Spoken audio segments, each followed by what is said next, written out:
ये जो क्लास है वो स्पेशली 6 to 7 o'clock, यानी जिनका प्रैक्टिस सेट पे पकड़ है, रिटेन पे पकड़ है, उनके लिए ये क्लास है।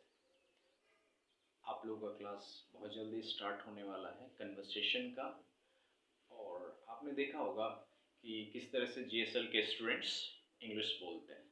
और अभी अभी हमने थोड़ी देर पहले भेजा था एक इंफॉर्मेशन जिसमें इंडिया के बारे में था कि सेकंड स्थान पे है इंडिया इंग्लिश बोलने में।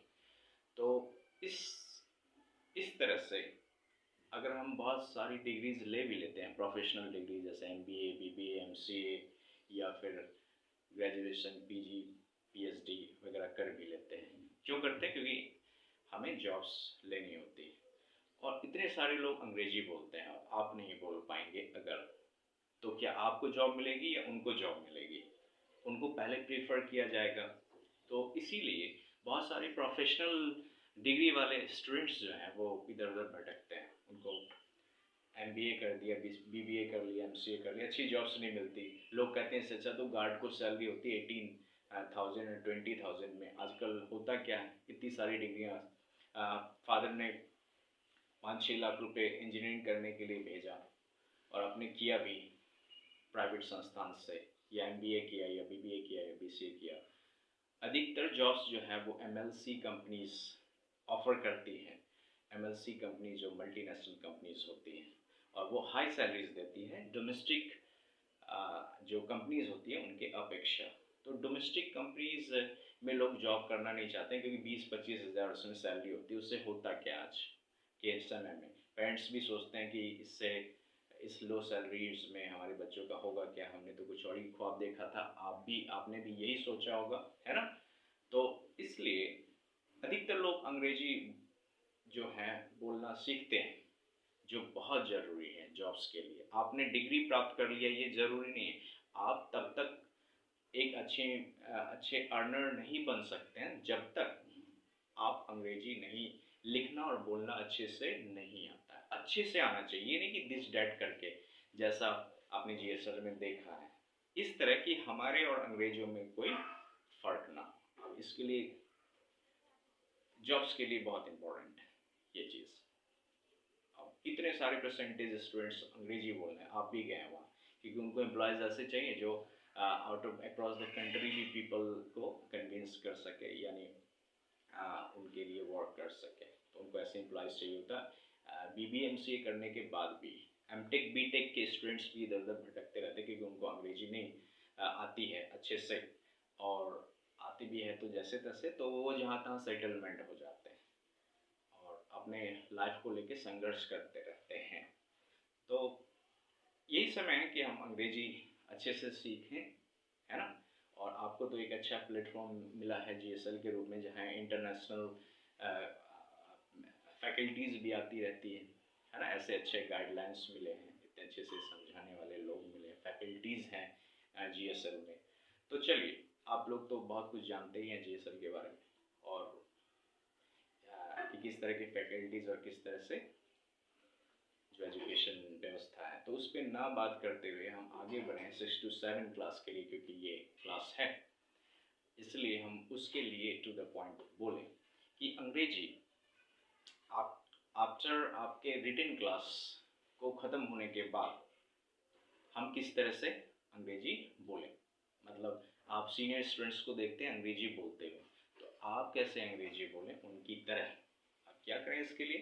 तो सबसे पहले प्रैक्टिस सेट के रिटन पे पकड़ होना चाहिए। प्रैक्टिस सेट के रिटन पे पकड़ का मतलब क्या हुआ कि आपको बेसिक पे तो बिल्कुल ही पकड़ है। प्रेजेंट इंडेफिनिट पॉजिटिव के सेकंड केस तक का जो फॉर्मूला होता है उस पर तो कोई दिक्कत होनी ही नहीं चाहिए। आँख मूंद के किसी ने हिंदी बोला, आप धड़क से अंग्रेजी आपने कर लिया, तो लिख के कर लिया। अभी तो लिखना ही आता है आप लोगों को, बोलना तो अब हम लोग सीखेंगे, है ना? तो इसके लिए क्लास है।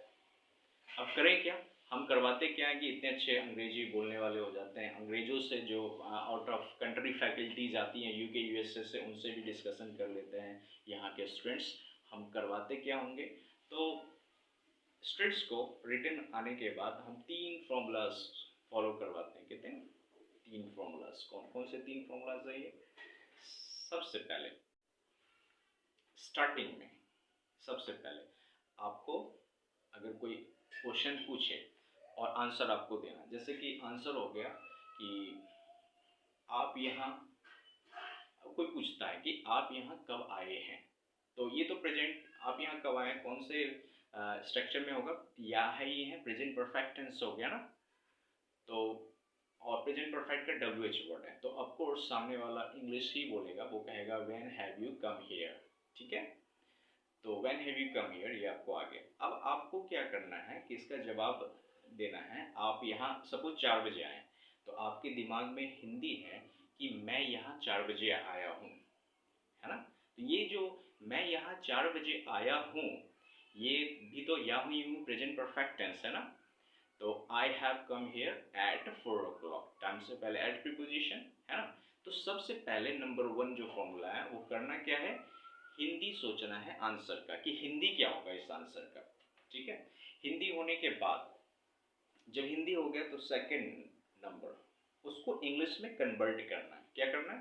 पहले हिंदी सोचना, उसको इंग्लिश में कन्वर्ट करना है। जैसे कि मैं यहाँ 4 बजे में हिंदी सोचा, आपने उसको कन्वर्ट कर लिया थोड़ा सा टाइम लेके, I have come here eight 4 o'clock। ठीक है, फिर उसको चेक भी करना है। तीसरा नंबर उसको दिमाग में सोचना है कि हमने जो ट्रांसलेट किया वो सही किया है कि नहीं। तो देखना है कि I have come here eight 4 o'clock सही है तभी बोलेंगे, नहीं तो नहीं बोलेंगे। बहुत सारे लोग कहते हैं कि अंग्रेजी आप बस बोल लीजिए, गलत सही मत देखिए, लेकिन नहीं, टंग को आदत हो जाती है गलत अंग्रेजी बोलने की। हमें हैबिट बनाना है सही इंग्लिश बोलने का। तो हैबिट कैसे होगा? गलत गलत बोलते बोलते, और गलत का जो अगर हैबिट हो गया तो फिर छुड़ाने में भी तो एक तो समय लग रहा है सीखने में, ऊपर से छुड़वाना पड़ेगा, है ना। तो आप शुरू से ही ग्रामर के अनुसार क्यों ना बोलें कि अंग्रेज भी समझ जाए। बहुत सारे लोग सोचते हैं कि अंग्रेज जो होते हैं वो ग्रामर पे अंग्रेजी नहीं बोलते हैं, ये बिल्कुल गलत है। GSL के स्टूडेंट्स तो समझते ही हैं 100% इस चीज़ को।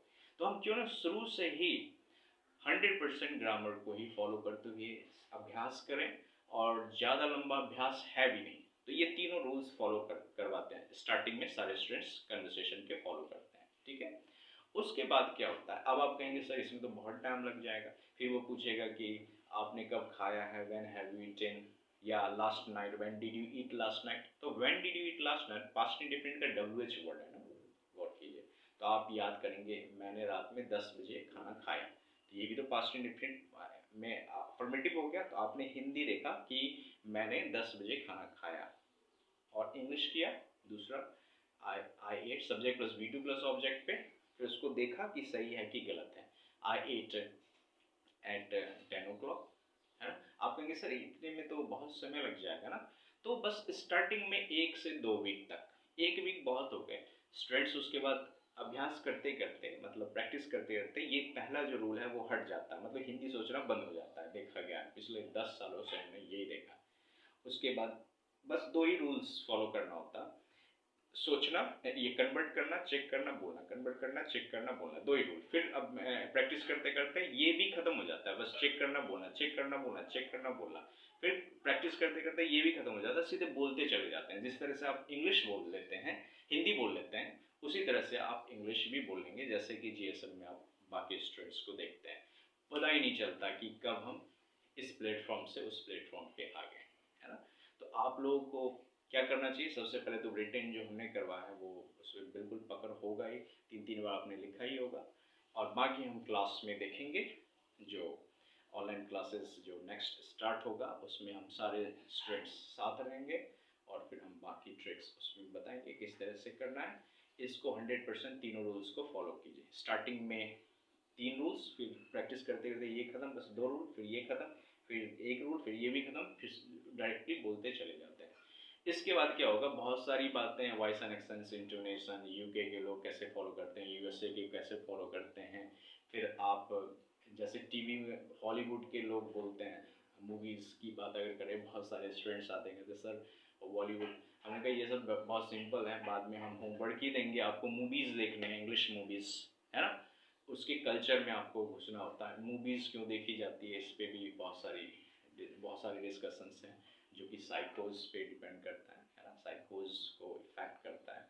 तो चलिए इतना हम लोग करेंगे।